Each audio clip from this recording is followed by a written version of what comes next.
Hey guys, we're back with another video. Today in Off the Dome, this episode is going to be about 8 rappers who fell off in the late 2000s.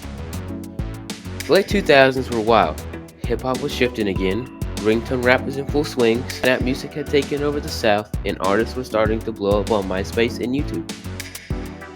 It was an experimental, chaotic, and viral time for rap music, but with that fast rise came even faster falls. A lot of these rappers had chart-topping hits, club anthems, and viral dances, but for one reason or another, they couldn't keep that momentum going. In this video, we're breaking down 8 rappers who were hot in the late 2000s, but eventually fell off the map, musically, culturally, or both.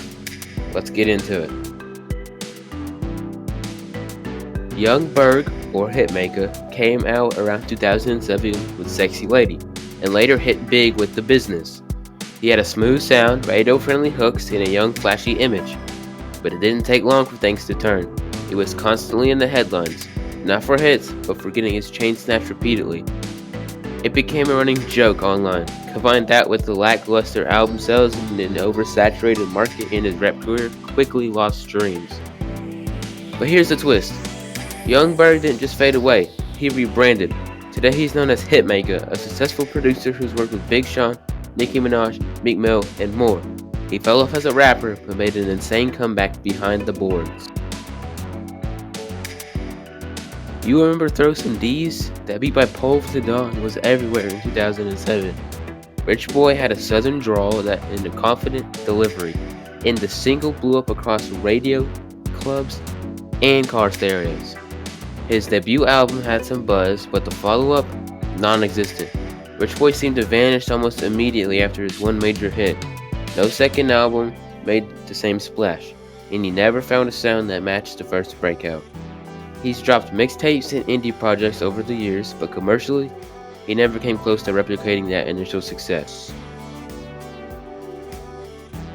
Pop, Lock, and Drop was a cultural moment.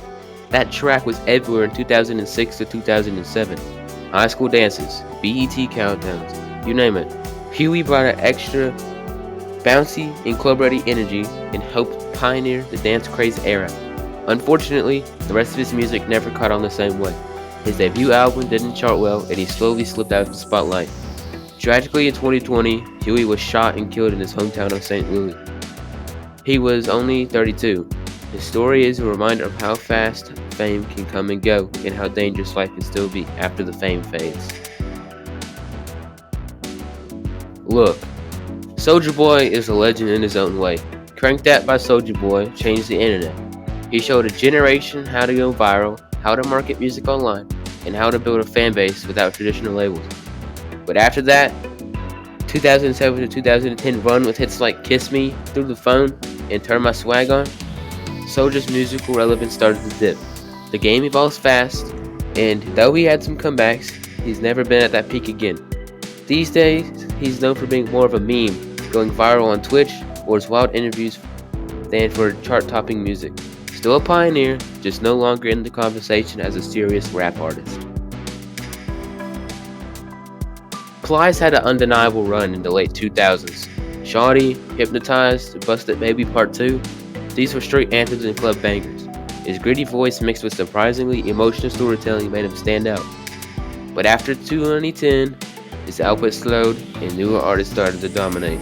Plies leaned more into social media when he became a viral personality known for hilarious videos and over-the-top wisdom. Today, a lot of people still know him more for his Instagram skits and his discographies. Still active, but the rap stardom he once had, that's in the past. Snap music had the clubs on lock for a minute, and Dem Franchize Boyz were at the center. Lean With It, Rock With It was a dance floor staple, and I Think They Like Me was a huge remix success. But the snap movement didn't last. Critics clowned it, and once the sound faded, the group struggled to evolve. The follow-up projects didn't chart, and by the end of the 2000s, the group had quietly faded out. Sadly, one of their members, Buddy, passed away in 2023.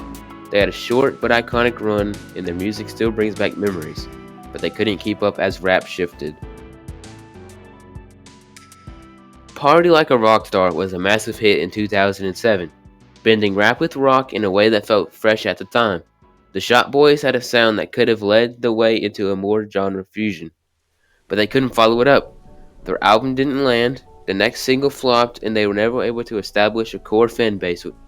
And without a second hit, they were labeled a one-hit wonder. You might still hear a party like a rock star at a throwback party, but the Shop Boys themselves vanished almost as quickly as they came.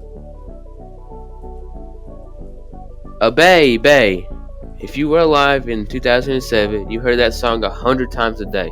Hurricane Chris brought pure energy, catchy ad-libs, and helped push Louisiana even further into the spotlight. He had a short run of hype, but his debut album didn't hold attention long. The follow-up projects got little traction, and by the early 2010s, he was basically off the map. More recently, Hurricane Chris has faced legal trouble, including a high-profile murder case.